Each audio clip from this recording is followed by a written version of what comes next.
The only thing we got from the impeachment of Nairobi was to be settled with a debt of 250 million shillings for the Greenback terminal that has never been used, that will never be used. Impeaching governors is not always the best solution. Mr. Speaker, sir, Kiambu, the second richest county in this republic, lost 5 years because this Senate was in a hurry to respond to political feelings outside the Senate, and they brought problems in Kiambu for 5 years. Finally, Mr. Speaker, I want to appeal to lawyers of the Republic of Kenya. When you are a lawyer, it doesn't mean you are everything. I have listened to the presentation of Dr. Tiangulu, my own friend, about the evidence of IFMIS. I'm shocked, completely, Mr. Speaker, and as the longest-serving chairman of public accounts in the Republic of Kenya, I can confirm that I know IFMIS. Mr. Speaker, if you indulge me, no IFMIS report comes out with one transaction, interest, up to the end. No. IFMIS report, Mr. Speaker, comes out with what was spent on interest and what was spent on other expenses. And Mr. Speaker, everything that comes out on IFMIS does not turn out to be genuine. There is something at the end of IFMIS, Mr. Speaker, where the IFMIS report rejects. Mr. Speaker, if we go by that report without subjecting this to an audit report. Your time is up. Your time is up, Senator Boni. You're off record. You're off record. Senator Kavindu. Order. Order, members. Order, members. Order, member. Order, Senator Boni.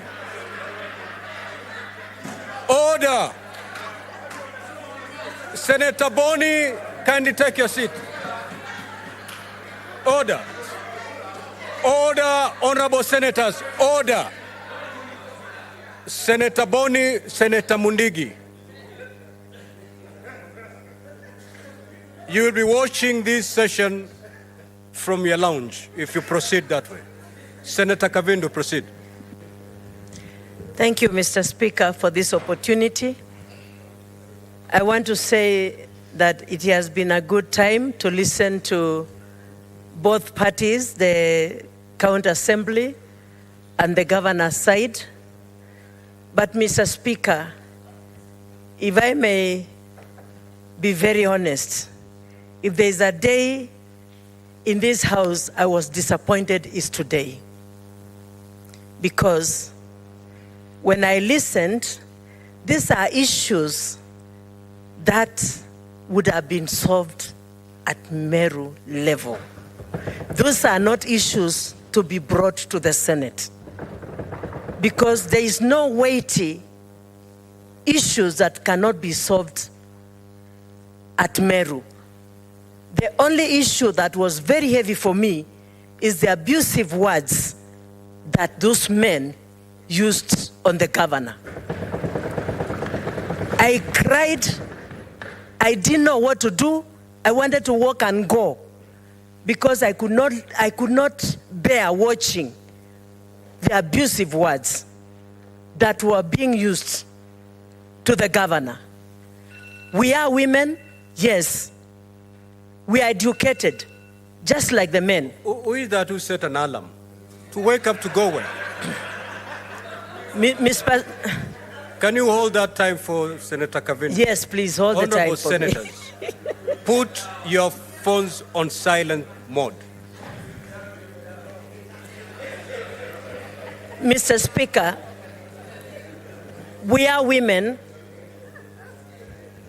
We are women, we have daughters, and we need to be given space in political arenas that we may also portray our potential like any other person. We are leaders and we can lead, but we don't need this kind of bullying, because even if, if we are given space, we can work. People of Machakos today ask me, was this potential within you all those years? Because of what I do. I am sure the way I've seen the MCIs working with the governor, if they are given humble time and no insights from anywhere, they can work and they can deliver. Mr. Speaker, I'm very disappointed, and I don't see anything that can make anyone go. Thank you, Mr. Senator Ali Roba.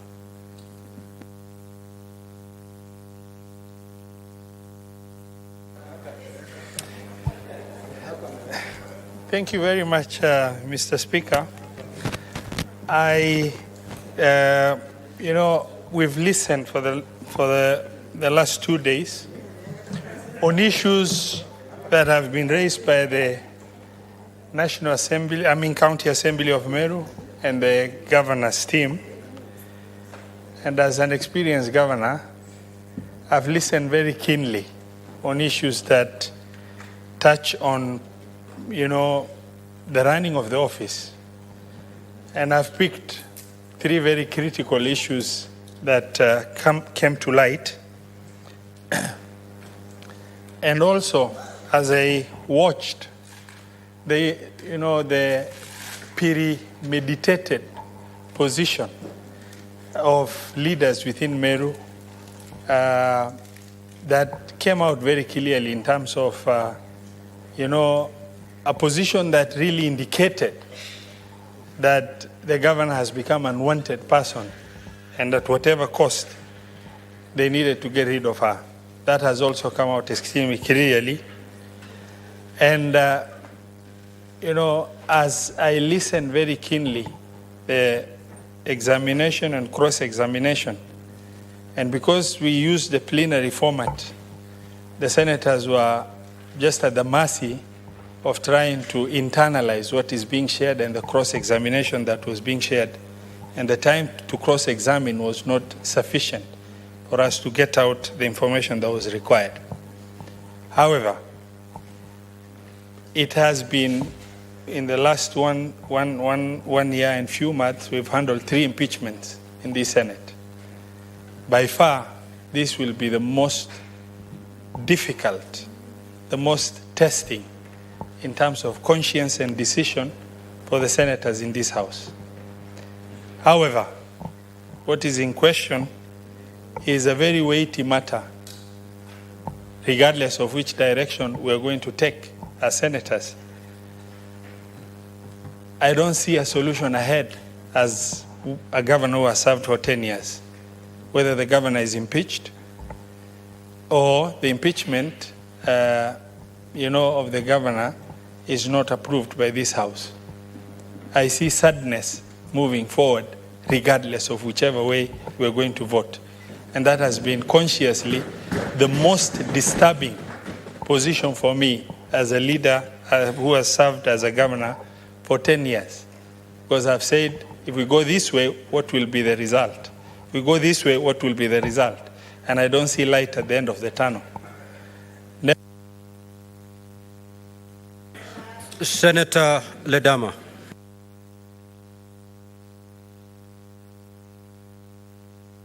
Mr. Speaker, I speak here today as a father of 2 lovely daughters whom I'd like to see grow, become leaders like the way God has blessed me. What I witnessed today, Mr. Speaker, is something which negates that dreams if we do not stand and to be counted. What I've witnessed today, Mr. Speaker, is this Senate being reduced into being an internal audit. Mr. Speaker, the lawyers presented something which negates the Public Audit Act Section 31, which is quite clear on the process of audit. Mr. Speaker, sir, Article 228, Section 5 is very clear. It says the controller of budget shall not authorize any withdrawal of funds from the county revenue fund unless she's satisfied that that withdrawal is authorized by law. Mr. Speaker, sir, we've been entertained by a charade of just nuendos. There was nothing that you can be able to prove. I am a ranking member of the Senate Public Accounts Committee, and I know the process. I know what IFMIS is. I know the PFM Act, Section 103 establishes a county treasury, and he puts in the treasurer or the CMC as the head of that fund. Mr. Speaker, sir, I sat down here, and to be honest with you, when I watched those videos, something came to my mind. And I said, you know what? That conference of 1885 in Berlin conference was ill-advised. The British should have just left us with our uncouth and civilized behaviors. To see a honorable member, someone who calls himself a honorable member, walking across the streets of our civilized nation, what we call civilized, and saying that certain weapons or certain tools should be used to be able to punish a woman. It's uncouth and uncivilized, and shame on them. Mr. Speaker, sir, I have gone through the 7 allegations, and none of them, Mr. Speaker, sir, has been substantiated. We are being introduced, we are being invited, Mr. Speaker, sir, to get into a conflict of manhood and womanhood. Mr. Speaker, sir, I second the sentiments of the majority leader when he said that it's about time that if these leaders of Meru cannot get their act together, we might as well call a commission of inquiry to suspend that county. It is ridiculous, Mr. Speaker, sir, and we cannot allow this Senate to be reduced to that. Mr. Speaker, sir, we should know better. Senator Nyamu.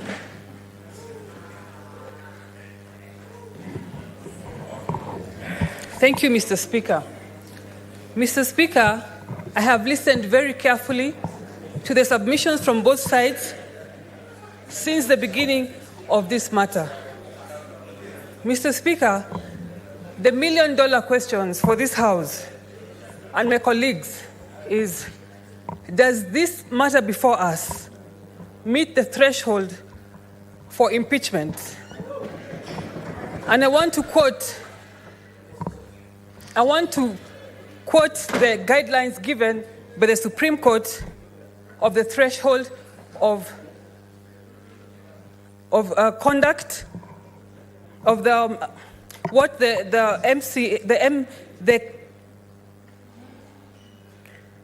counsel for the county assembly alluded as gross misconduct.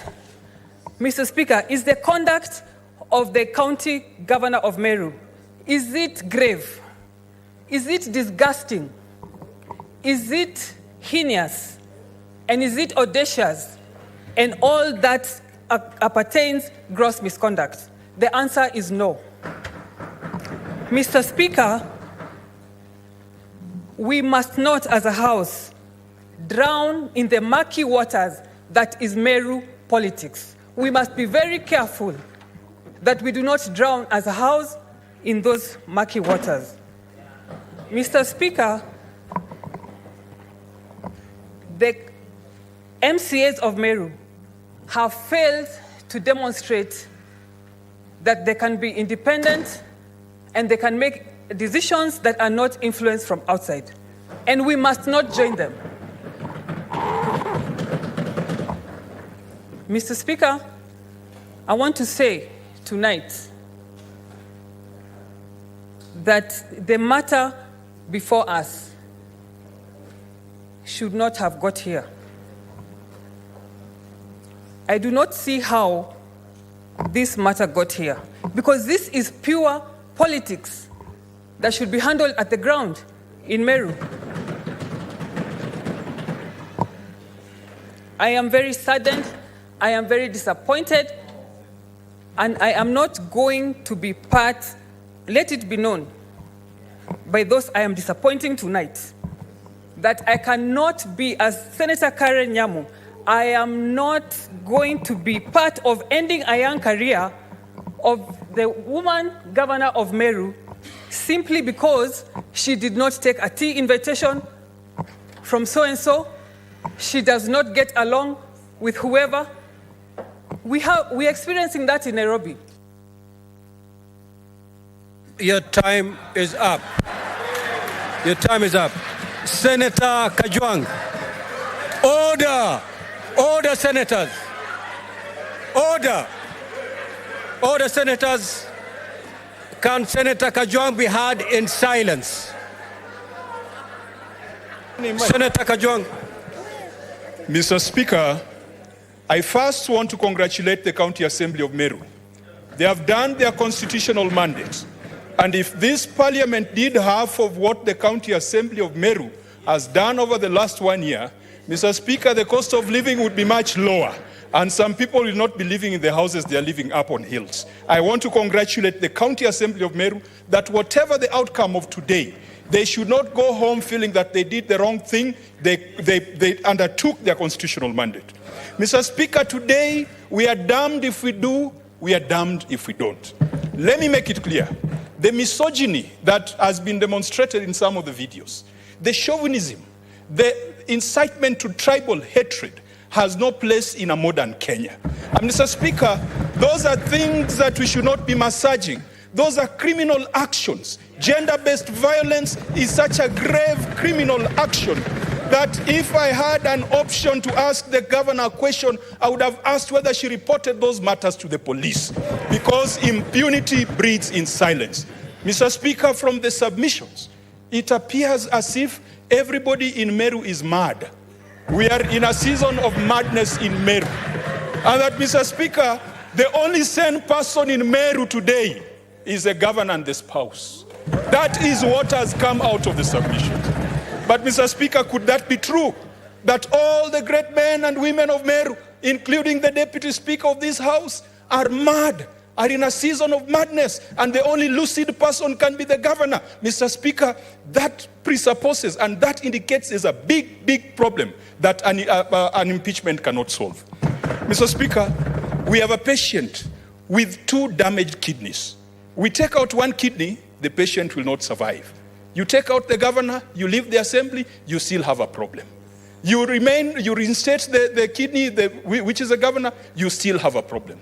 Mr. Speaker, Article 192 says that where a county government has irretrievably broken down, that county should be suspended, that county should be sent to a fresh election. And Mr. Speaker, even though we do not have the original jurisdiction on that, I want to encourage the citizens of Meru to call for a suspension of the county government, to send Governor Kawira back to the people, and to send the MCAs back to the people. We have been told a lot of stories about who is popular and who is not popular. But finally, Mr. Speaker, let us not forget that in 2010, this nation discharged Nancy Baraza of a role as a Deputy Chief Justice of the Supreme Court of Kenya on very spurious allegations. But that has set a precedent that has been part of our jurisprudence. If we were to go with that threshold, then Governor Kawira Mwangaza should go home. Senator Wakoli.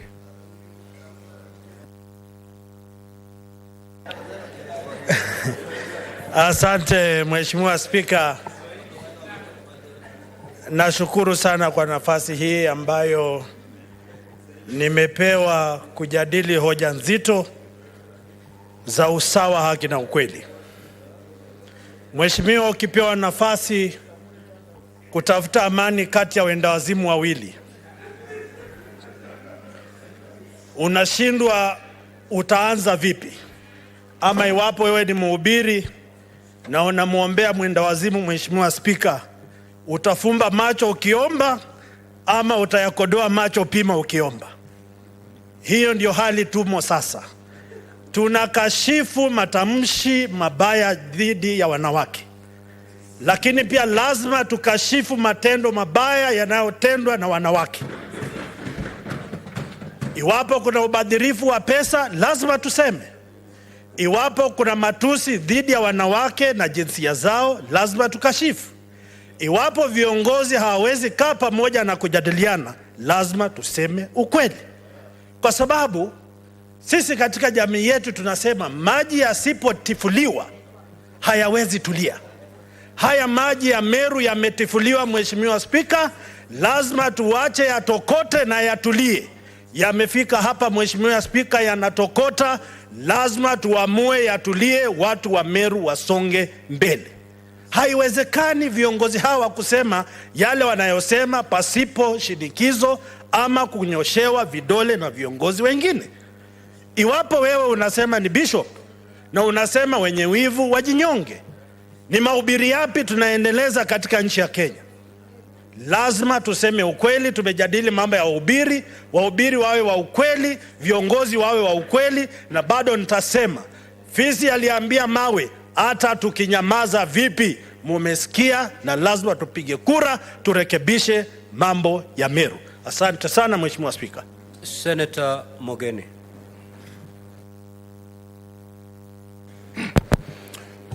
Mr. Speaker,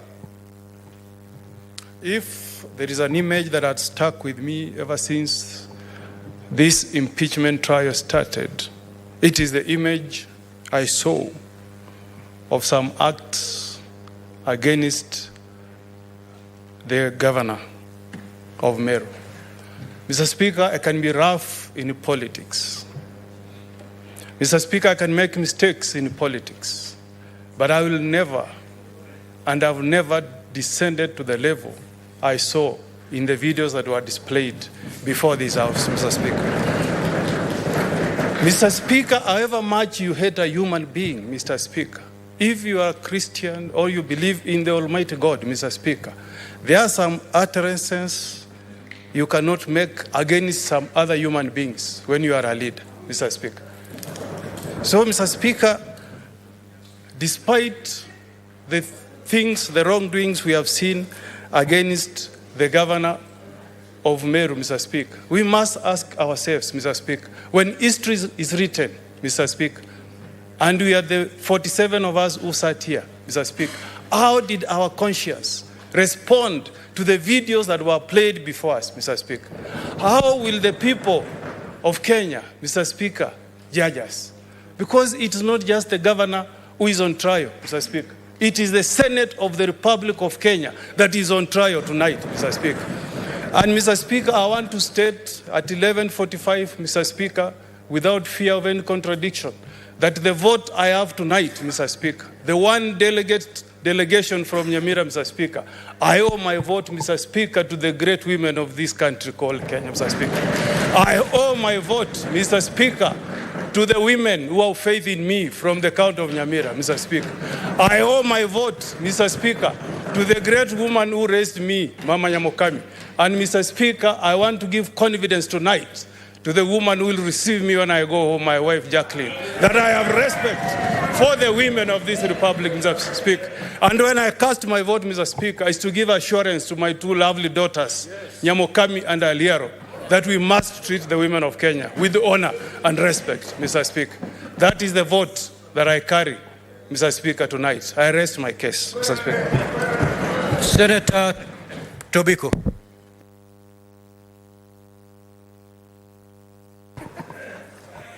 Thank you, Mr. Speaker. Mr. Speaker, I thank you.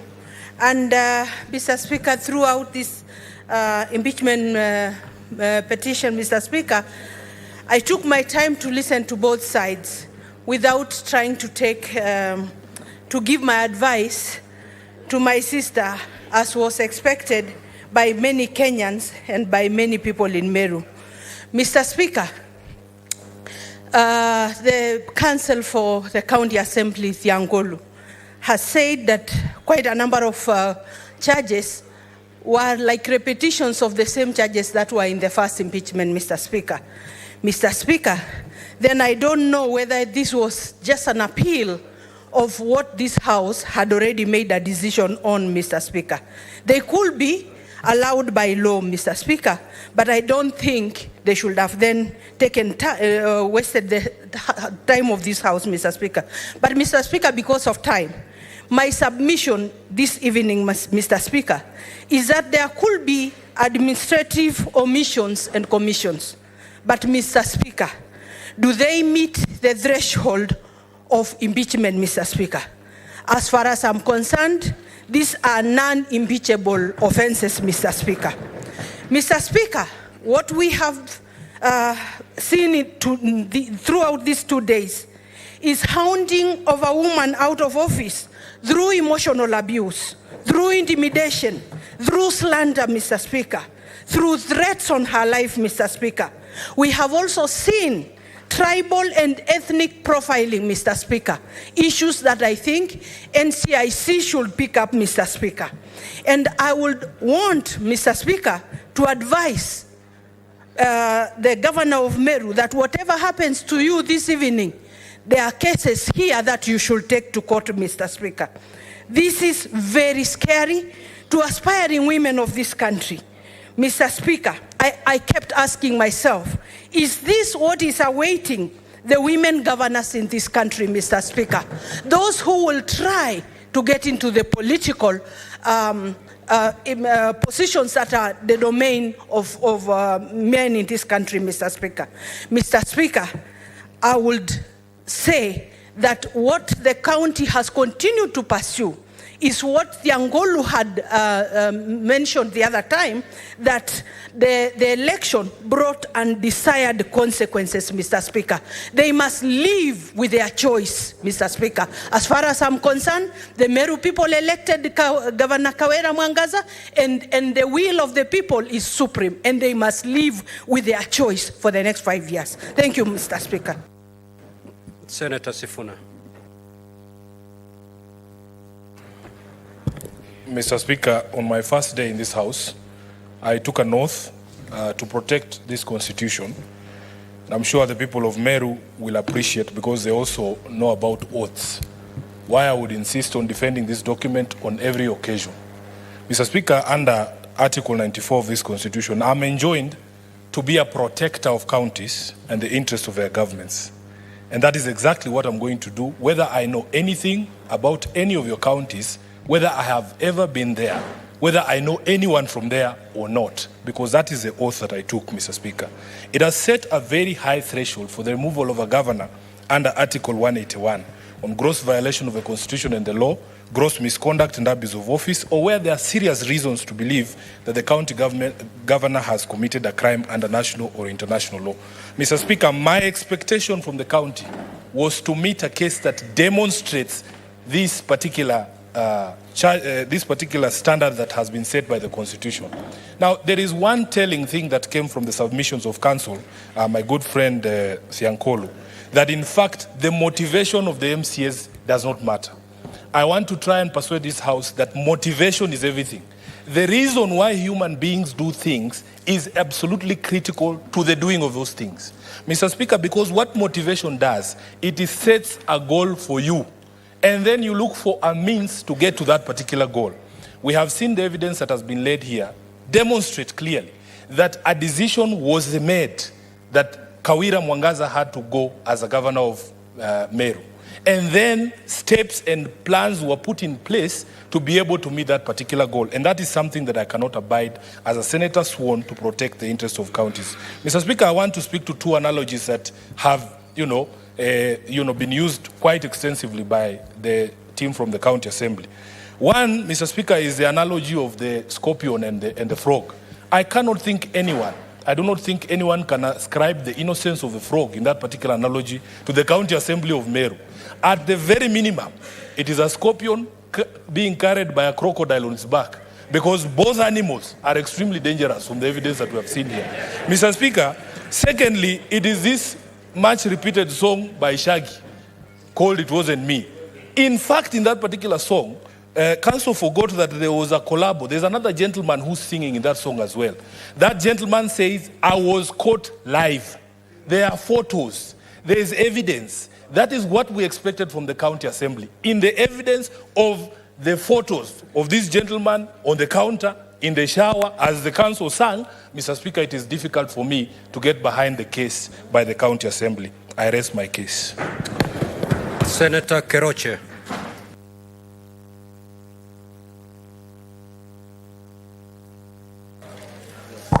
Thank you, Mr. Speaker, sir, for giving this opportunity. And for me, I agree, there's something wrong in Meru.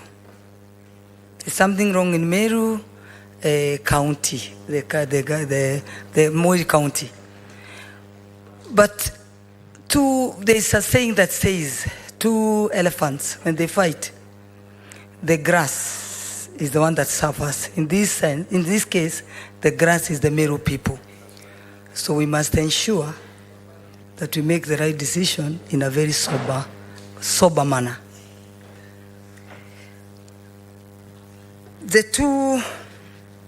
Both parties, I can say both parties, their representation was not convincing, both parties. And whatever they brought in here, it is something I believe, as Senator Kavindo has said, could have been solved at the Senate. The two videos at Meru, the videos that we've seen, they've portrayed the Meru men be very sex abusers. But for me, I can bear witness that in Nakuru, we have over 5,000 Meru men, and they respect women. So in that video, please, I ask Kenyans just to know that it's only those Meru men that were in those videos that it's not on the Meru men.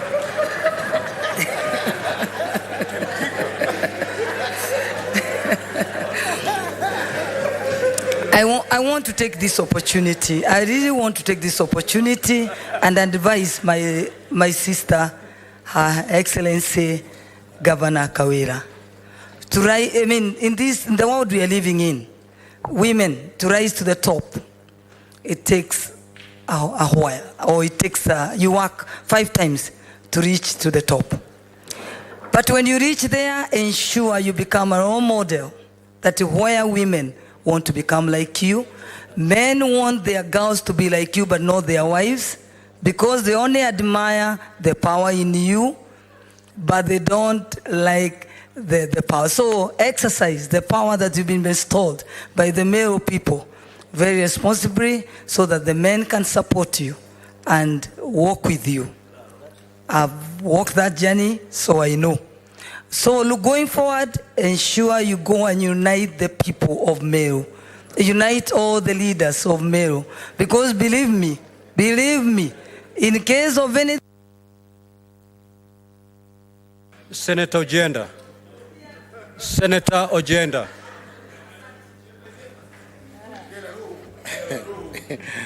Thank you, Mr. Speaker, for according me the opportunity to make a contribution to the debate before the House on the impeachment of Senator Mwangaza under Articles 181 of the Constitution. Mr. Speaker, sir, it is clear that the 7 charges leveled against the Governor of Meru have a set threshold that must be established in now settled decisions of the Supreme Court on the impeachment of Governor Sonko, and set by the Court of Appeal on the impeachment of Governor Wambora. Mr. Speaker, sir, I participated in both cases. I've also had the advantage, Mr. Speaker, sir, of participating in the impeachment of the Governor of Wajir, Mr. Mohamud, who is successfully returned to office after impeachment. The threshold question, Mr. Speaker, sir, is therefore important, and I just want to address myself to that question. Mr. Speaker, sir, the charges included misappropriation and misuse of county resources, nepotism and related unethical practices, bullying, vilification and demeaning of other leaders, as set out under Article 75, 2 and 3, illegal appointments and usurpation of statutory powers, contempt of court, illegally naming a public road after a husband, and lastly, contempt of the county assembly. It is imperative that the threshold set, or that should be set and as properly defined in the Sonko case, should be above, somewhere above the doubt and somewhere below the threshold required for criminal trials. But Mr. Speaker, sir, turn to the effect of impeachments, and this is what should guide this assembly in voting. The effect of an impeachment is to permanently bar an individual from holding any public office. So whatever you do today, you'd be barring Governor Mwangaza from holding any public office in the Republic. Is this a fair act that this Senate should sit back and undertake when voting? I think that is the $6 million question. Mr. Speaker, sir, the gender question, and I think this is something, and I don't want to talk about scorpions and crocodiles and frogs, but in my understanding of what is before this Senate, the levels that have been defined. Is up, Senator Charanke. Mr. Speaker, sir, one, I want to congratulate members of County Assembly. I predicted in December that we'll go back where we are today during the first impeachment. I want to thank the MCS, Mr. Speaker. It is their constitutional right. Impeachment is a political process. Mr. Speaker, I'm happy gender is not on trial. It is about the competency, the ability, and discharge of the work of the governor. Mr. Speaker, when you look at the loss of 78 million, Mr. Speaker, the County Assembly has gone beyond and proved that the governor could not account for 78 million. Mr. Speaker, that charge has been proved. Number two, Mr. Speaker, on the appointment, I was shocked, Mr. Speaker, under Article 183, Article 65, Article Section 30 and Section 45 of the County Governments Act, Mr. Speaker. You have been a governor. It is very clear that the governor abdicated. And in fact, on the record, the governor said she had delegated her role to County Secretary, Mr. Speaker. Mr. Speaker, number three, it goes to the point. Where is the 1.5 Meru people, Mr. Speaker?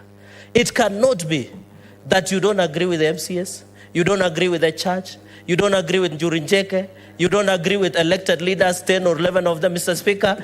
It is not that all others are wrong, Mr. Speaker, until you disfranchise, humiliate, vilify, bully elected leaders in front of the president. Mr. Speaker, the deputy president and the president on several occasions have tried to reconcile. What is it hard for governor to work with the rest? Because whenever a problem comes, they only come up with a gender guard. And I tell you, there is a saying that is popular that what a man can do, a woman can do more. What has happened, there were insults from the men. But did you see, Mr. Speaker, on record on WhatsApp, the governor herself said to the deputy governor, you will defecate avocado seeds, Mr. Speaker. So which insult is better than the other, Mr. Speaker? We cannot hide, Mr. Speaker. We must lift the veil. For Meru to move forward, we must stand with the MCS and give them the confidence to ensure oversight, Mr. Speaker. I can assure you, Mr. Speaker, if today Governor Kawira Mwangaza, Mr. Speaker, is shown the door, Meru will heal and will go for the better going into the future. Mr. Speaker, I submit. Senator Osotsi.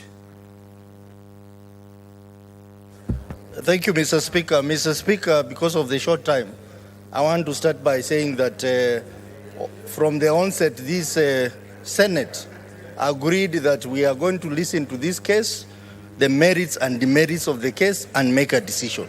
Mr. Speaker, I've spent hours here, sitting here, listening to the presentation from the two parties. And I want to say that I was shocked, Mr. Speaker, as an IT expert in my other life, that the County Assembly presented to this House an extract from IFMIS. An extract from IFMIS. Order, honorable senators. May the senator be heard in silence. An alleged extract from IFMIS that is not verified. Mr. Speaker, this House has passed a law called the Computer Misuse and Cybercrime Act 2018. And I participated in processing this bill. Under Section 14, subsection 2, it is very clear that any data from a computer system, especially a computer system that is categorized under Section 9 of the same Act as a critical information infrastructure, that access must be based on a consent. Mr. Speaker, we have been presented with an extract from IFMIS which has no consent. Yes, they made an attempt to get a consent, but there are other offices which could have provided the consent, like the Controller of Budget Office, the Treasury, and even the IFMIS Directorate itself. They never made that effort. Mr. Speaker, this particular extract was provided by an anonymous person called Salasio. This man has not been brought to this house to testify. This man is not known whether this money exists or not. The house cannot, a house of parliament is a house of record. We cannot be made to sit here for hours listening to submission based on a document that is not verified, a document that is unlawful. Mr. Speaker, this house has to be respected. In addition to that, Mr. Speaker, there were some submissions given as evidence of WhatsApp. And this matter was questioned by Senator Gloria. And the counsel on the other side brushed over the issue. But if you go to another law that was passed by this House called the Data Protection Act, Section 26 of that Act talks about the data subject rights.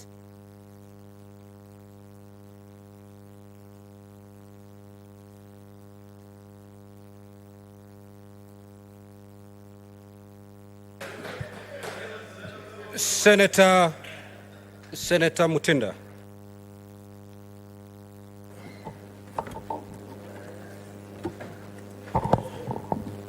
Thank you, Mr. Speaker. And Mr. Speaker, I first want to start appreciating the County Assembly of Meru County for the far they've come from. It's been challenging. It's been evident out there. It's been tough. They've walked a journey like any other journey that you can walk. Every journey has turbulence. Every journey has ups and downs. I note that we have very few women governors. We have only 7. Kawira is one of them. Governor Kawira, this is the second time that you've been returned to this house. I do not agree in any capacity in regards to the videos that we've seen, especially with some of the Meru leaders who are men. Mr. Speaker, I speak as a married woman, one married from the Meru community. Meru men are respectful. What we've seen is among the few. It is sad. It should not happen. I speak as a mother of a girl child. It is sad. As women, we are very few in this house, only 21. Our positions in this government, they are few. And I want to say and urge, in the event, Madam Governor, you get a chance to go and work for the people of Meru, I challenge you and ask you and request you, bring your house in order. Because as a leader, it is not the members of parliament you will work with. It is these MCAs who have to pass your budget. It worries. If then you cannot work with them, then the budgets will not be passed. Developments will not be done. Services will not be rendered. It will be unfair for the people. If this house decides that it will be a sad affair, the worst to happen, it will be sad because we'll have reduced from 7 to 6 governors. So I request you, I urge you that with whatever results that shall be there, we try as leaders to ensure that we try and work together, because without working with these same MCAs, there is no opportunity. I worked with you last time up there, and that is why all the time you'll find that the cameras, the gazettes will always have my point. Senator Faki. Asante Mheshimiwa Spika kwa kunipa fursa hii kuchangia mjadala huu muhimu ambao uko mbele yetu. Kwanza napongeza pande zote mbili, pande ya Assembly na pande ya Governor kwa kuja bunge la Senate kujaribu kutatua matatizo yao. Na upande wowote uamuzi utakaotoka hapa ni kwamba hakuna upande ambao utakuwa umeshinda. Ni kwamba uamuzi utakaotoka hapo utakuwa ni uamuzi wa bunge ambao lazima tuukubali na vile vile pia utekeleze kama itakavyokubalika. Mheshimiwa Spika, sisi kama Waislamu tunasema kosa moja haliachi mke, haliachi bibi, kosa moja haliachi bibi. Na tunasema pia kwamba talaka ni mara 3. Unaweza kumpa bibi talaka akenda akarudi, kampa ya pili akenda akarudi, ya 3 ndio inakuwa ya mwisho. Kwa hiyo Mheshimiwa Spika, Governor Kawira alikuja hapa mara ya kwanza mwaka jana nafikiri, na talaka haikuweza kupita. Kwa hiyo Mheshimiwa Spika ana fursa nyingine kuja hapa kuja kuangalia ni vipi ambao tatokea matatizo yake. Mheshimiwa Spika, ni kwamba ni masikitiko kwamba ushahidi uliotolewa haukuweza kuthibitisha makosa ambayo yamedaiwa kufanyika na Governor Kawira. Mheshimiwa Spika, tukiangalia makosa yote ambayo yamezungumziwa hapa na ushahidi ulioletwa haukuweza kufikia kiwango ambacho kimewekwa na mahakama ya upeo kabisa, yani Supreme Court, katika kuangalia masuala kama haya. Kwa hiyo Mheshimiwa Spika, itakuwa ni dhuluma kubwa kuweza kumpeleka nyumbani Governor Kawira kwa ushahidi ambao haukufikia kiwango unachohitajika na mahakama. Mheshimiwa Spika, uamuzi utakaofanywa usiku wa leo hautasaidia yale matatizo ambayo yako Meru, samahani. Na ni jukumu la viongozi ambao wamechaguliwa wote kuhakikisha kwamba tatizo hili wameweza kulitatua wao kama viongozi wa Meru, kwa sababu matatizo ya Meru hayawezi kutatuliwa na viongozi wa kutoka Isiolo, hawezi kuchaguliwa na viongozi kutoka Mombasa, wala viongozi kutoka sehemu yoyote, isipokuwa watu wa Meru wenyewe wakae chini waangalie matatizo haya waweze kuamua, ili watu wa Meru waweze kupata maendeleo kama ilivyotarajiwa na katiba yetu ya mwaka 2010. Kwa hiyo Mheshimiwa Spika, kwa kumalizia ni kwamba tumepata fursa ya kujua matatizo ya Meru, na fursa hii ni fursa ambayo iko katika kaunti zetu zote ambazo tuko nazo katika nchi yetu ya Kenya. Na isiwe kwamba wakitoka hapa mmoja amesema mimi nimeshinda. La, watakokuwa wameshinda ni watu wa Meru kupata uongozi na kupata viongozi ambao watasaidia kupeleka kaunti ya Meru mbele. Asante sana Mheshimiwa Spika. Senator Meru. Thank you very much, Mr. Speaker, for giving me an opportunity to speak to this motion. Honorable Speaker, this evening I've been called upon to make a very difficult decision.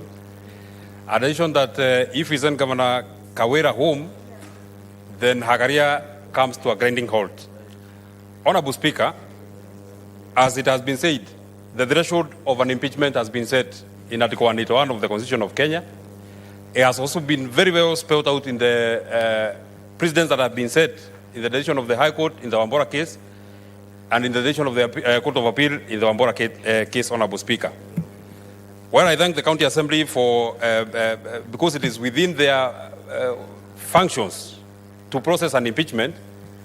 When I looked at the charges that have been placed against the Governor of Meru, Honorable Speaker, as a person who sits in the Public Accounts Committee, I looked at the evidence that was adduced in charge number 1, misappropriation and misuse of county resources.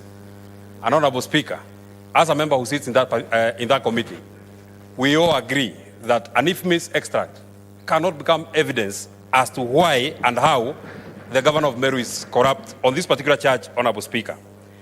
Honorable Speaker, on the charge number 2, on nepotism and unrelated ethical practices, when the council and the team from the County Assembly was called upon to come and give evidence in chief as to how the Governor of Meru is nepotistic, Honorable Speaker, they told us that it is public knowledge that the people that are in those photos are her relatives, Honorable Speaker. So, Honorable Speaker, how am I supposed to know that a person that appears in a photo is a relative of Senator Olekina, is my own relative? Many people have said that the person who was playing guitar on this video looks like myself. How am I not? How, Mr. Speaker, is it that finally, Honorable Speaker, on charge number 3, on bullying, verification, and demeaning of other leaders, Honorable Speaker, the evidence that was brought by the County Assembly was of a man playing guitar here, singing when Wenyewivu Wajinyonge. You know, that was the accusation that the Governor Kawira demeans other leaders. On the contrary, Honorable Speaker, the video that was played by the defense of the Governor, Honorable Speaker, it printed an image of a patriarchal community, you know, deep, painful images that I would never want. My own children, my own wife. Honorable Speaker, that is not the society that we would want for our daughters, Honorable Speaker. It is not a mistake for anybody to become a leader and she's a woman, Honorable Speaker. It is not a mistake, Honorable Speaker, and it is not the way that we can encourage our girls to become leaders, Honorable Speaker, that when you are a leader, if you disagree with other people, they use sexuality to harass you, Honorable Speaker. Now, Honorable Senators, at this juncture, I will call the Governor. Governor Kawira, you have 10 minutes to address the Senate. The order, Honorable Senators, order. Honorable Kawira, you can take the stand. You have 10 minutes. Order, Honorable Senators.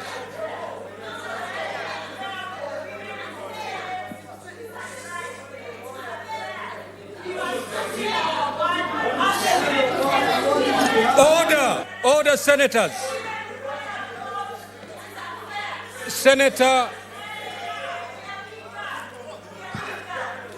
Senator Gloria Oroba, leave the chamber immediately.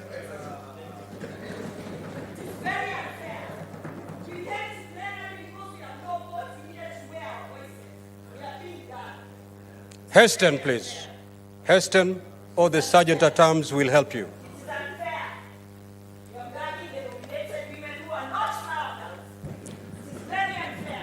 Proceed, Governor.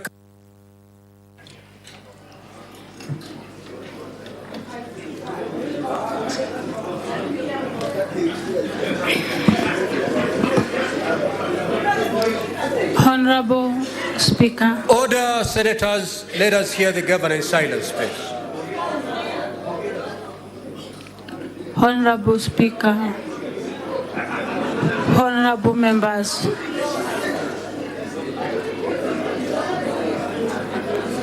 order, Senators.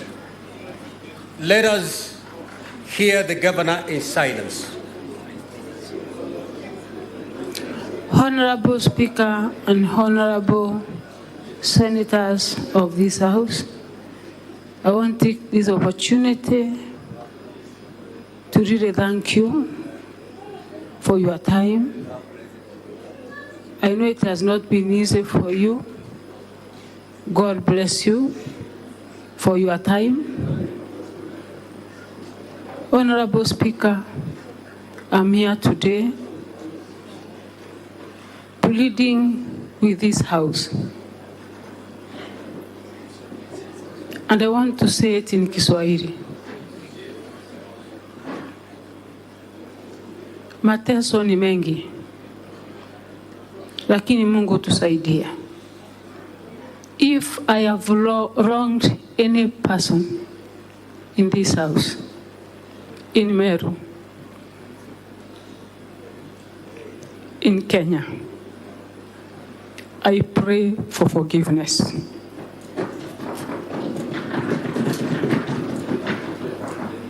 As a mother, a leader, it is my duty to unite Meru people. And I pray for more grace, that God will give me power to bring all the leaders together.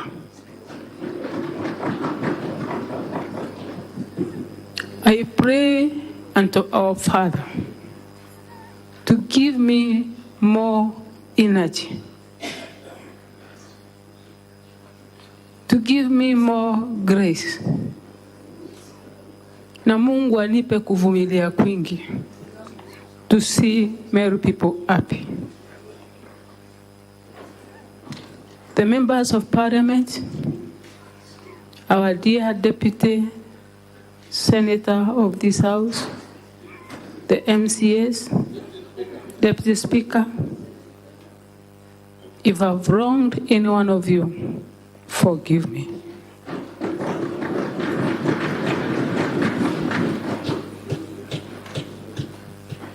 Honorable Speaker, I was elected as an independent governor. I know I need MCAs.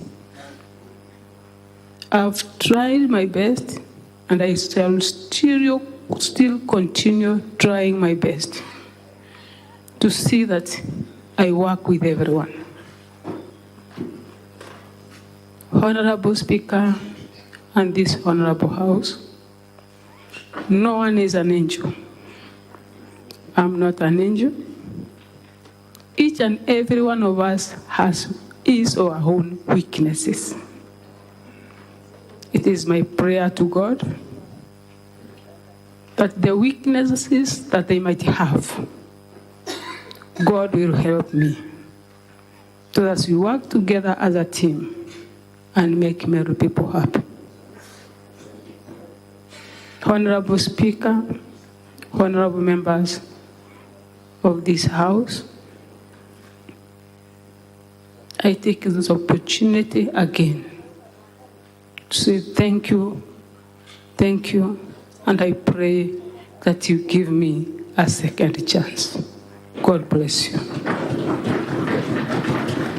Honorable Senators, I will allow the Senator for Meru 5 minutes to address the House.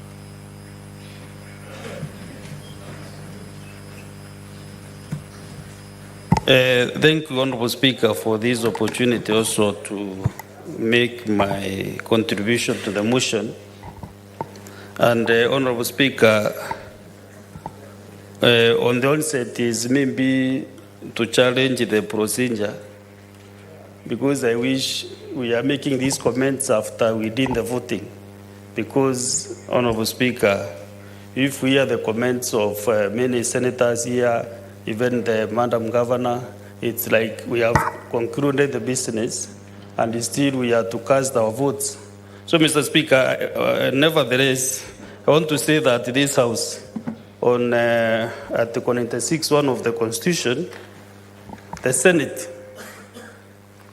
represents counties and serves to protect the interests of the counties and their governments.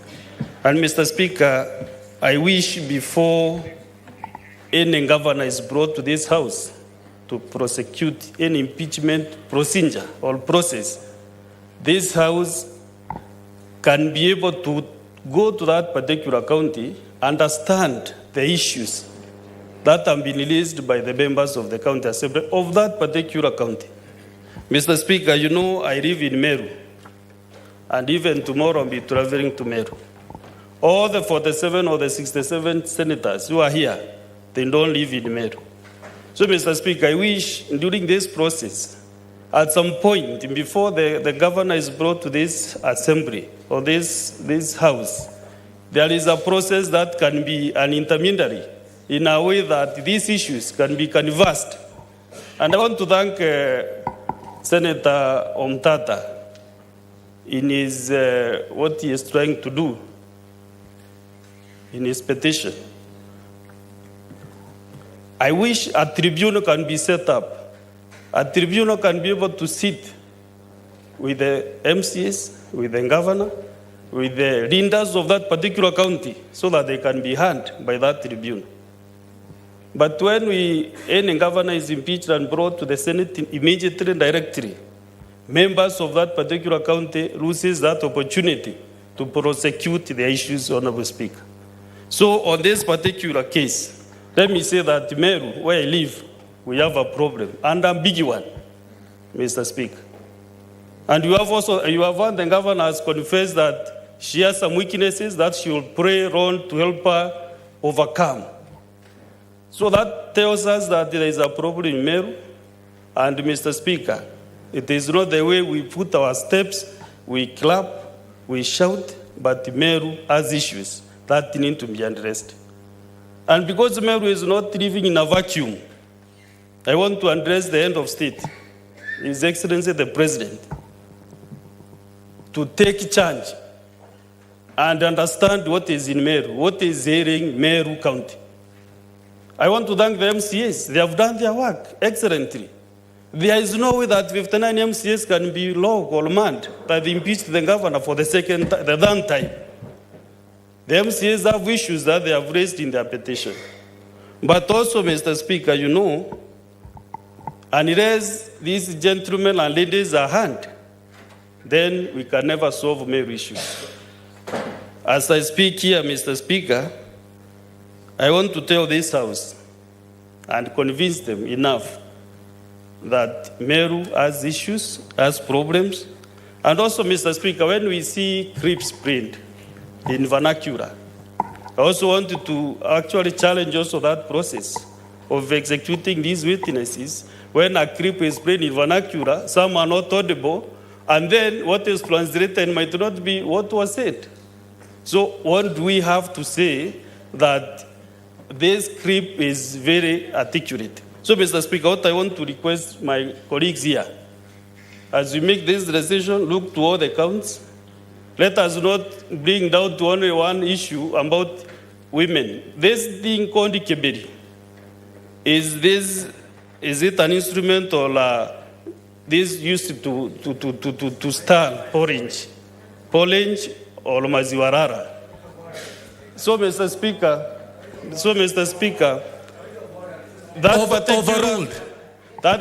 that particular creep, to me, as a Meru Linda, I think there was a misrepresentation of the meaning of that particular creep, Mr. Speaker. So as we also make our decision, I hope the Senate can still review those creeps.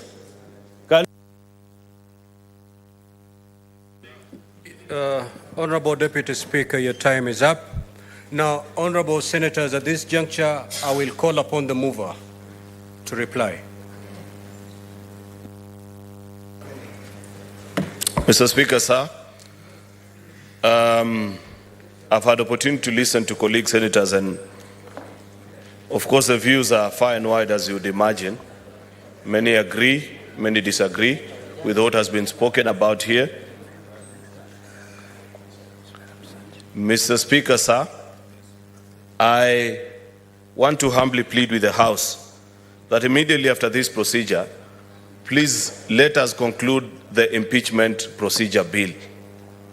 We cannot be the House that is castigating county assemblies for not having lived up to the dictates of our Constitution, yet as a Senate for 3 terms, we have not been able to guide our county assemblies on how to properly carry out an impeachment. It is my humble submission, Mr. Speaker, that the County Assembly of Meru did their job exceptionally well. In fact, Mr. Speaker, because you are drawing close, to me, there are certain charges amongst the 7 that the County Assembly has proved beyond reasonable doubt. Mr. Speaker, it is unfortunate that we find ourselves in such a situation where I think, like one senator has said, damned if you do, damned if you don't. And I want to reiterate as I conclude, Mr. Speaker, what I prescribed earlier in my moving notes, that either way, whether we save Governor Kawira or whether we impeach her, Meru people will still need the guidance of this House, because there are no easy way out of the current situation. The failure that exists in Meru is far and beyond either saving or impeaching a particular governor. Therefore, Mr. Speaker, I want to request our colleagues that let's conclude this exercise. Cast your vote with your conscience. Listen to what the people of Meru are saying. You cannot, Mr. Speaker, openly side and say that certain leaders have spoken about things that do not impress you. While we have seen that actually it appears to be a culture in Meru where every leader, including none other than this Governor Kawira, who's here with us, say very foul things to each other.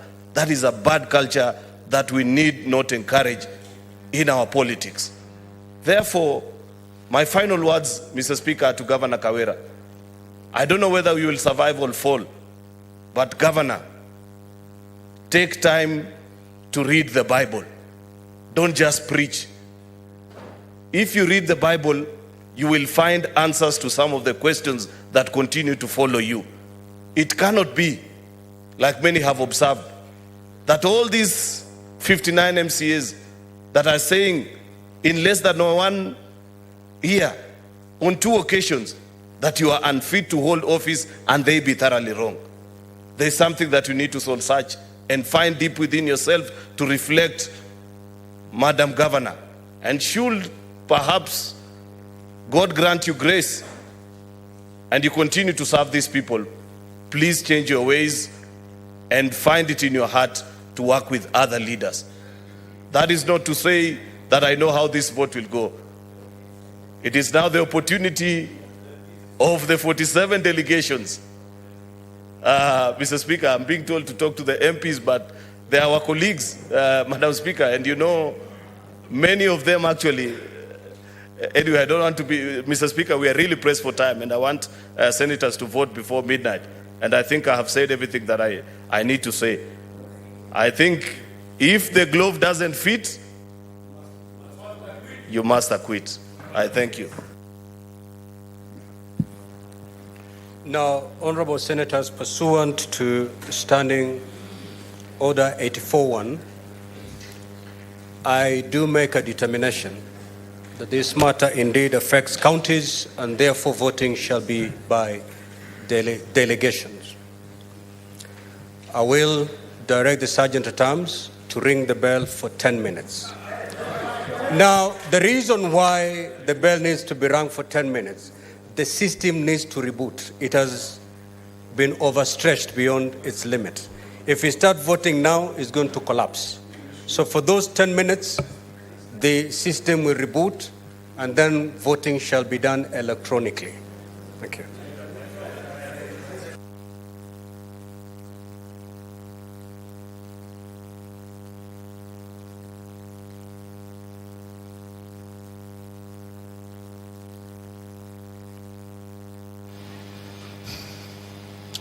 Well, a debate on the motion on hearing and determination of the proposed removal from office by impeachment of Honorable Kawira Mwangaza, the governor of Meru County, has just come to a conclusion.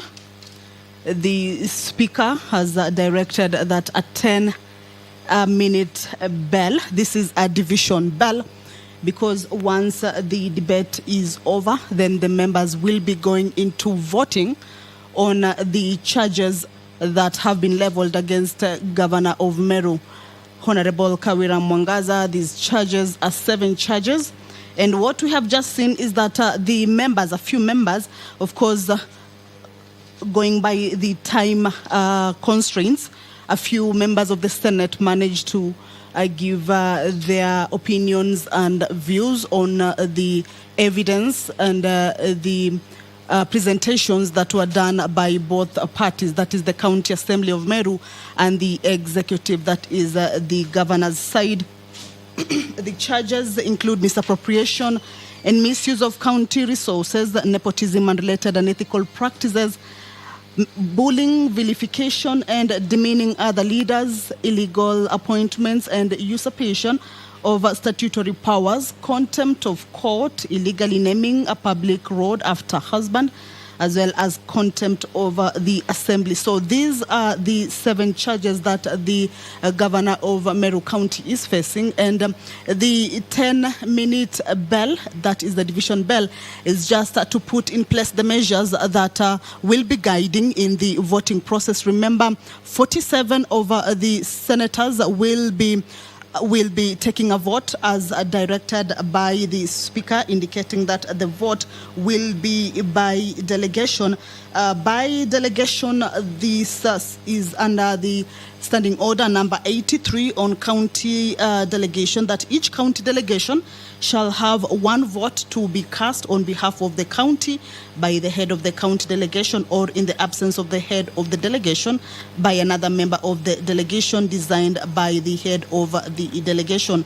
So in 10 minutes, these members will be going into division. The Speaker has already directed that division will be done by electronic voting.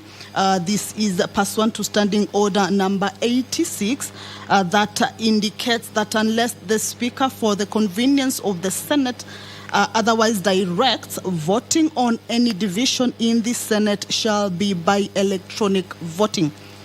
When the Speaker directs that an electronic vote be taken, the division bell, which is what is currently underway, 10 minutes in this manner, but in the Standing Order, it indicates that when the Speaker directs that an electronic vote be taken, the division bell shall be rung for 5 minutes, and the Senate shall proceed to a vote at the expiry of the 5 minutes, or such further time as the Speaker may, for the convenience of the Senate, direct. And that is exactly what the Speaker has done. For the convenience of the Senate, the Speaker has directed that the division bell be rung for 10 minutes. As you can see, members there preparing to be able to come back and take that vote. Remember, these are 7 charges, and each charge will be voted on. Members will be taking a vote on each and every charge and give their views and opinion on how these charges have been, how each and every charge has been substantiated or not substantiated with regards to the evidence and the presentations that have been done by the two parties, both the governor's side as well as the county assembly side. So each member will be casting a vote on each of this charge, depending on how he or she feels whether it has been substantiated or not substantiated. Standing Order 86 per 3 indicates that during electronic voting, senators shall cast their votes by presenting the yes, no, or abstain button. So as we do this broadcast, there will be a broadcast of the voting process, and we shall be showing you how the voting is counting, or how the voting is taking place. How many senators will be voting yes on each charge, how many senators will be voting no on each charge, and if there is any that will choose to abstain from voting on any of the charges, that will be read out by the Speaker as he guides the House into voting on these allegations that have been made by the County Assembly of Meru against the County Governor, that is Honorable Kawira Mwangaza. We understand that both parties are still in the chambers and they will be witnessing this voting as it takes place. So we will be seeing 3 results, should I say, or sides: those who are saying yes to a charge, those who will be saying no to a charge, and those who may choose to abstain from voting either yes or no. Standing Order 86 on electronic voting, Part 4 indicates that at the expiry of the 5 minutes, or as soon as the result of the voting appears on the indicator board, the Speaker or the chairperson, as the case may be, in this case is the Speaker, shall announce the results of the division forthwith. And of course, we understand that we will also be able to view the results as they trickle in this case. Each and every member will be directed to take a vote on each of the charges. And once the voting starts, then we will be able to broadcast and show you how the numbers are trickling in on that particular board. And once the Speaker reads out the results of the division, then we will be able also to see that the vote has been cast in one way or the other. A senator who is not able to cast his or her vote due to any reason considered sufficient by the Speaker may, before the result of the division is announced and after obtaining the permission of the Speaker, have his or her vote recorded verbally by stating whether he or she is in favor of or against the question. Remember, once in a while we have seen division taking place at the Senate, and there have been challenges on the electronic voting that has sometimes necessitated the House to go into roll call voting. So we are not hoping that, or we are not seeing any challenges at the moment, but should such a challenge arise, then a senator will be given an opportunity to cast their vote verbally. If the electronic vote refuses to work altogether, then members of the Senate will go into division through the roll call voting. This is also an option that is available in the House Standing Order 88, where in case of a failure of an electronic voting, then the House can opt to do the roll call voting. Remember, 47 members, that is the county delegation, 47 members of the Senate, these are elected members, will be casting their vote. And in this case, for a charge to be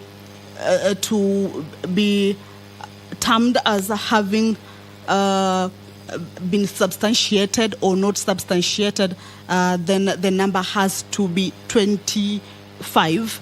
This is more than half of the senators in the chamber, or the elected senators. So we are looking at 25 members to be voting in one way for it to be having termed as a complete vote or a complete decision by the senators. So once we go back into the division process or the voting process, then the members will be looking at having a 25 number there for it to be able to move to the next stage in all the charges that have been forwarded to the Senate with regards to the removal from office by impeachment of Honorable Kawira Mwangaza, who is the governor of Meru County.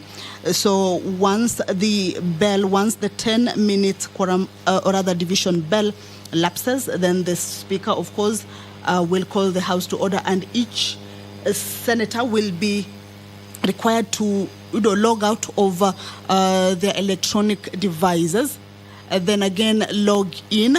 By that, then that means that the process will be picking up at the same time, and each member will be allowed to be able to cast their vote, and then the numbers will be showing on the board, and we will be able to broadcast it to you wherever you are, and you'll be able to see the votes as they come in on that particular board. Remember, this is a live broadcast that has been brought to you by the Parliamentary Broadcasting Unit in partnership with the Kenya Broadcasting Corporation. We have been broadcasting this at 2-day trial for you live, and you have been keenly following these proceedings. We have seen members giving their opinions and views with regards to the presentation that has been made. Some indicating that they will not be allowing what has been termed as gender-based violence in a way, following the videos that have been broadcasted as evidence in the chambers.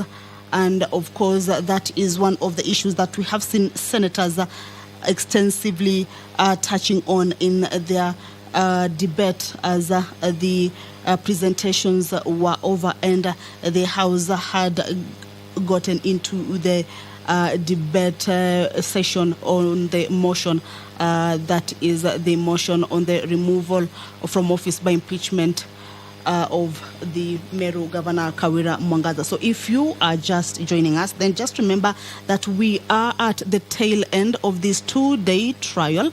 There have been processes from Tuesday at 9 a.m. when the hearing process began. And today, remember, it was a 2-day trial, 2 days appointed. That was the 7th of November and the 8th of November appointed for this particular hearing, or rather impeachment hearing. And at this moment, the Senate is rushing against time. Remember, it was only 2 days, that is the 7th and 8th of November, to have completed this particular hearing, investigated the case, and did make a determination and find out whether the allegations or accusations that have been leveled against the governor can be substantiated or not, and give a communication on the same. So what will be coming up after the bell is that the senators will be taking their vote on this particular day in a manner that has been termed to be an electronic voting. But should there be any challenges in the electronic voting, then the House may opt to go the roll call voting way. The roll call standing order number 88 indicates that when the Speaker directs a roll call vote to be taken, the division bell shall be rung for 5 minutes. But currently it is a division bell that members are putting themselves in order to be able to come back and vote electronically. That is the first approach that members usually use in such a case. Once they choose, all right, allow me to hand you over. It seems like the 10 minutes is done. Allow me to hand you over for the voting process.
We good?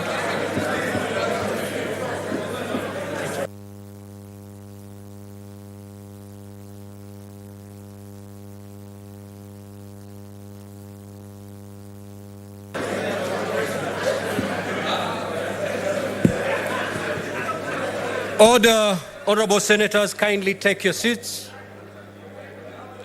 Honorable Senators, kindly take your seats.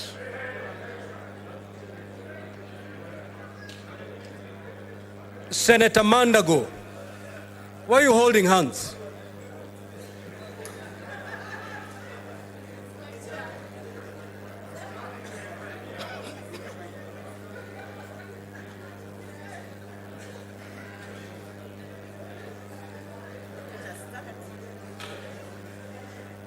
Order, honorable senators, let us take our seats.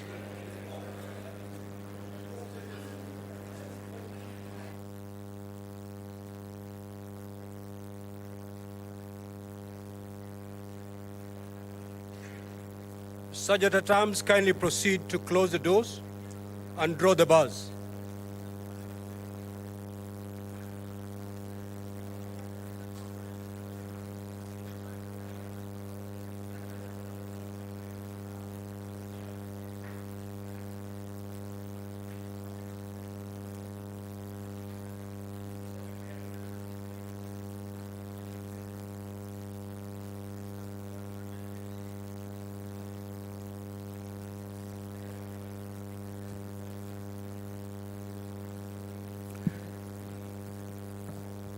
Now, honorable senator.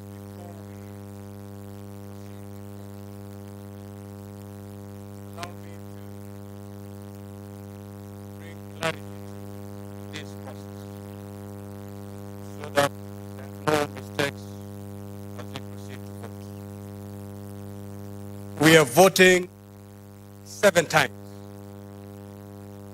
because the charges are 7. So we'll call one charge, you vote. We move to the other charge, we vote until we come to the very last 7th charge. Now, I want to make it clear. These are 7 charges. If one of them is substantiated, Her Excellency Governor Kawira ceases being a governor of Meru, even if it's just one charge that has been substantiated. If I call the charge, if you vote yes, it means you're saying that charge has been substantiated. If you vote no, you're saying that charge has not been substantiated. So that clarity is important so that we don't make mistakes as we proceed on this very important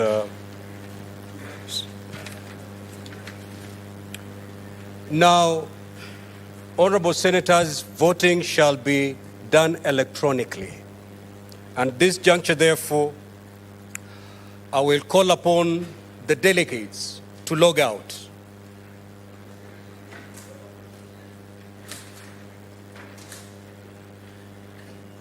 Sergeant at Arms, I want you to go around and pull out any card, any delegate card that is still inside the delegate unit.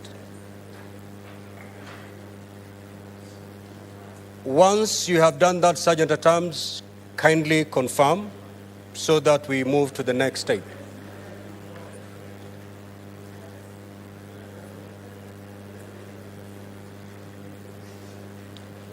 At this juncture, honorable senators, you must be holding your card, your delegate card, in your hands.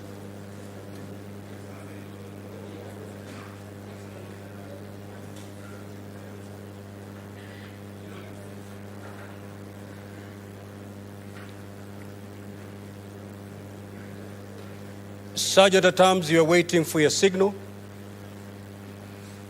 Good. Now, honorable senators, proceed to log back.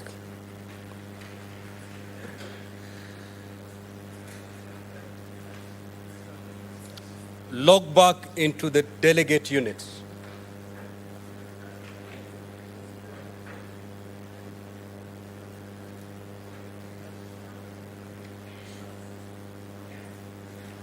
So before you proceed to vote, I will now put the question, which is that whereas pursuant to Article 181 of the Constitution and Section 33 of the County Governments Act, on Wednesday, 25th of October 2023, the Meru County Assembly approved a motion to remove from office by impeachment Honorable Mwangaza, the Governor of Meru County.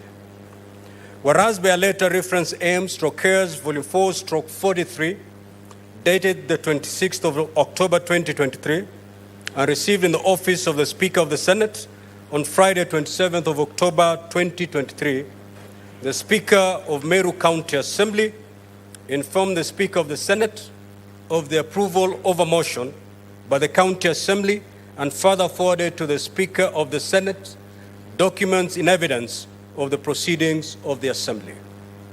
Further, whereas pursuant to Article 181 of the Constitution, Section 33 of the County Governments Act, and Standing Order 80 of the Senate heard the County Assembly on the grounds for removal from office by impeachment of Honorable Kawira Mwangaza, the Governor of Meru County.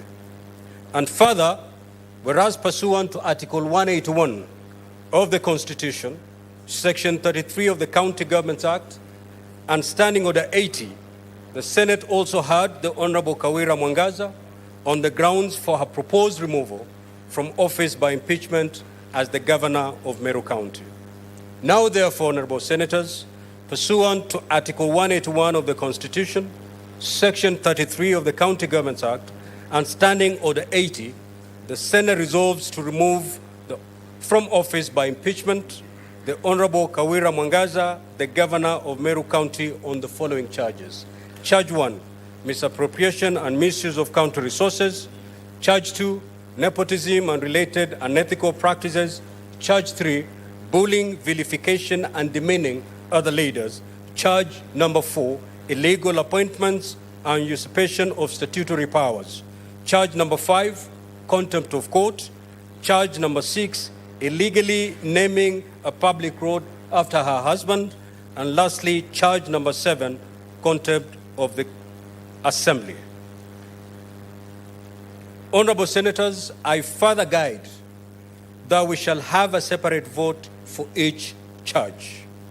There will therefore be 7 separate votes. We shall now proceed to vote, starting with charge number 1, misappropriation and misuse of county resources. You may proceed to vote.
Honorable Senators, after you've voted, you sit in silence.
Now, honorable senators, we shall move to charge number 2, nepotism and related unethical practices. You may proceed to vote.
Honorable senators, we shall now proceed to charge number 3, bullying, vilification, and demeaning other leaders.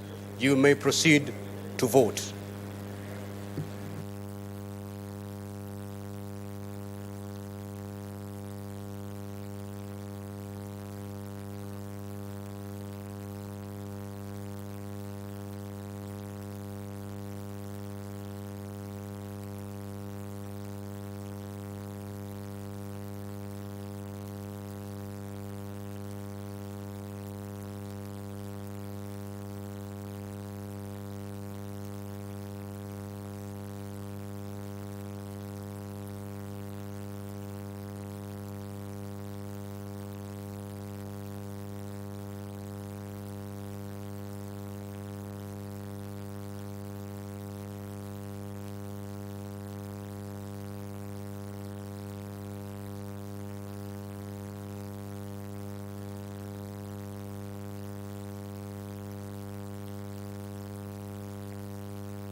Honorable senators, we now move to charge number 4, illegal appointments and usurpation of statutory powers.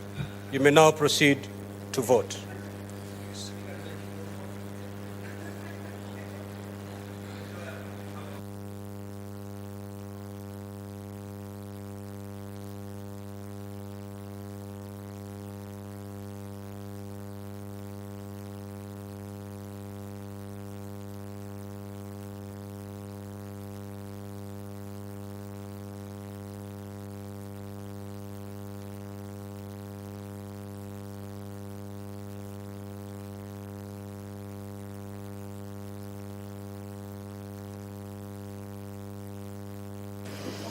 Honorable Gataya,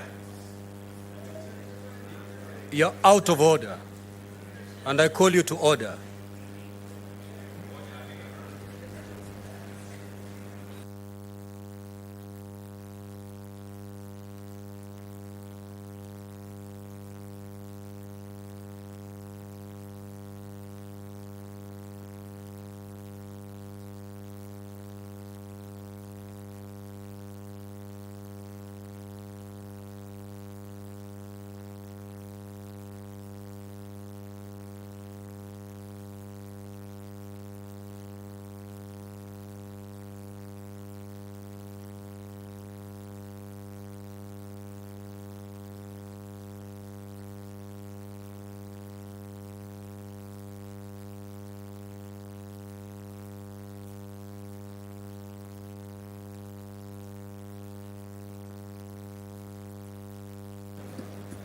The Honorable Senator Tom Ojenda proceed to dispatch and cast your vote.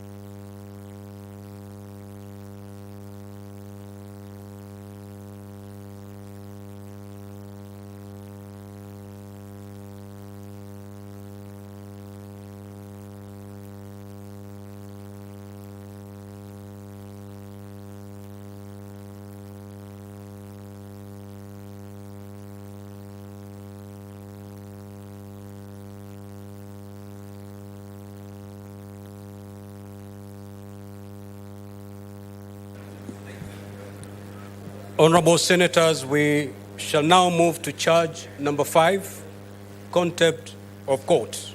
You may proceed to vote.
Honorable Senators, we shall now move to charge number 6, illegally naming of a public road after her husband. You may proceed to vote.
Now, honorable senators, we shall proceed to the last charge. Now, to the members of public, depending on which side you are, and depending on how the voting will be done on this last charge, you must be silent. To the parties, it matters not the outcome of the vote on the last charge. You must be seated in silence. To the members who are seated in the speaker's gallery, it matters not the outcome of the vote on the last charge. You must sit in silence. Charge number 7, contempt of the assembly. Senators, you may now proceed to vote.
Senator Siango,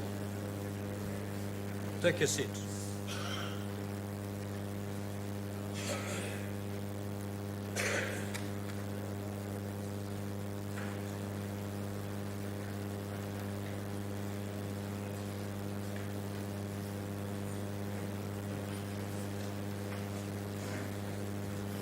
Honorable Senators, the results of the division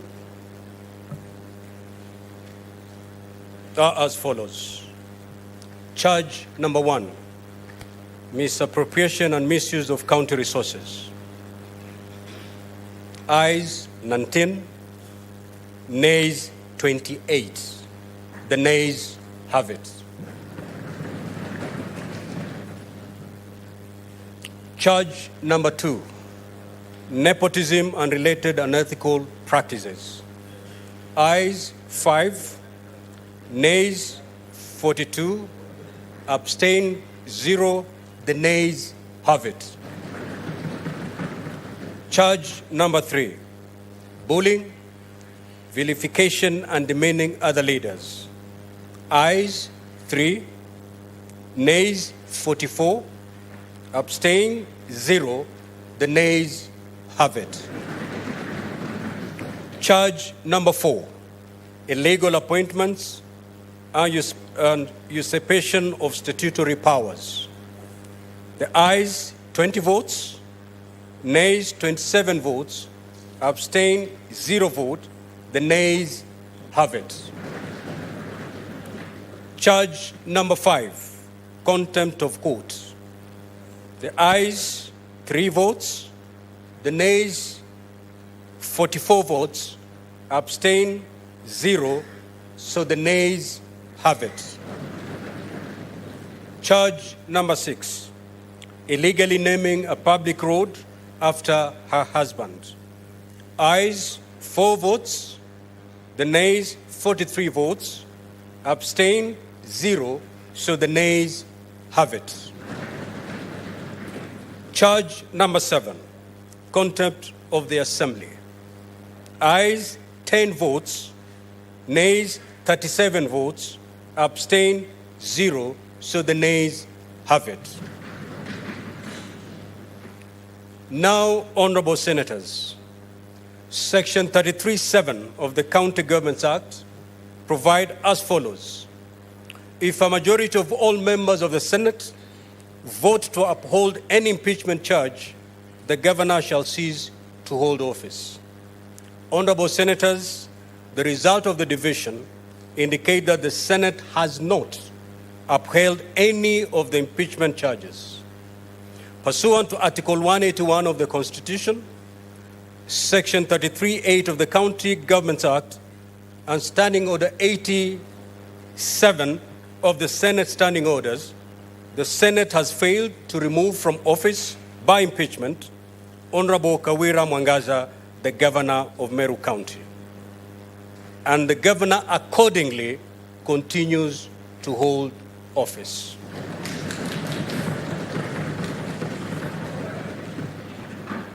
You may now draw the bars and open the doors. Now, to the parties, you shall stay seated as the senators exit the chamber.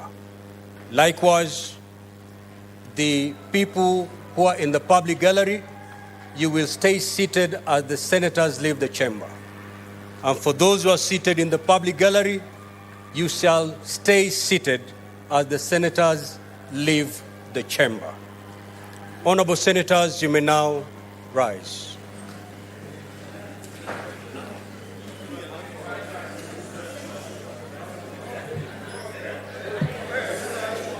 Senator Osotsi. Order, honorable senators, order.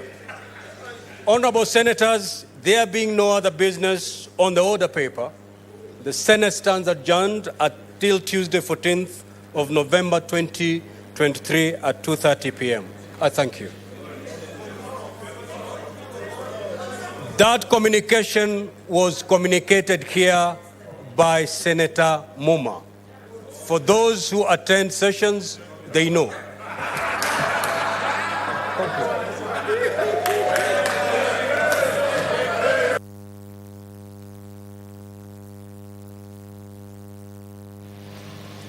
Well, that is the end of the 2-day trial of the proposed removal from office of Governor Kawira by impeachment, a resolution that was reached by the County Assembly, but the governor has survived the impeachment. The Speaker has just given the results of the division with the 7 charges, and the 47 senators participated in the vote. None of them chose to abstain, and in all those 7 charges, with all the 47 senators participating in the charge, none of the charges was substantiated. All of them turned out unsubstantiated, thereby saving the governor, and the governor, of course, will continue to could do her duties as demanded by the position she holds. But we understand, of course, with the Standing Order 80, the Speaker will be communicating. Standing Order 87 indicates that if a vote in the Senate fails to result in the removal of the governor, the Speaker of the Senate shall notify the Speaker of the concerned county and the motion by the Assembly for the removal of the governor on the same charges may only be reintroduced to the Senate after the expiry of 3 months. Well, that has been the end of this live broadcast of the 2-day trial, and the result is, as you have seen, the governor has survived that particular impeachment. On behalf of the directors for the PBU and KBC, Doris Gitonga, Bernard Timbe and Mudhoni, the sound, Evelyn Chalo, Ruben Musimi, camera persons, Jim Odhiambo, David Gashagwa, Alan Kigali. My name is Kamche Menza. We've been glad that you've joined us throughout this proceeding, and I will now hand you over back to our studios at KBC. That's it from here. Bye. Good night.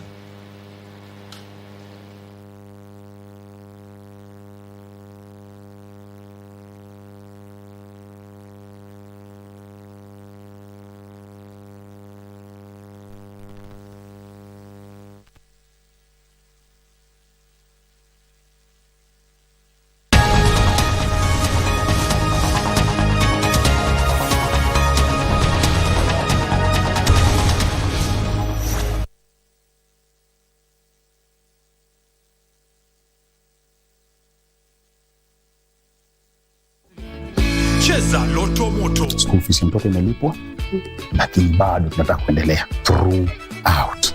Lotomoto imekuja kwa maisha yetu when I needed it the most. That is all I can say for now. I'm so grateful. May God bless you. Cheza Lotomoto. Shinda pesa moto. Nani alikuuzia hiyo chakula? Wewe. Evidence iko hapa. Imefaa koti ama na t-shirt ndani ama inakuanga na mnakani. Marabu si nile ndegere tibifi. Nani ajui? Wewe ulikula hiyo mwarabu? Ati? Yeye alikula hiyo mwarabu. Mwarabu gani? Amesema marabu ile ndege kubwa ile. Why did you take that stool? That guy do not to sit down. Why? Wewe unaelewa stool hiyo amesema ya daktari Miguel. Hakumaanisha hiyo. Why are you asking that question? Excuse me, ni wewe nimeuliza wewe. Si mimi nipanda uliza huyu. Anatupikia undertaker. Undertaker ni ule wa. Inaitwa Marabu Stock.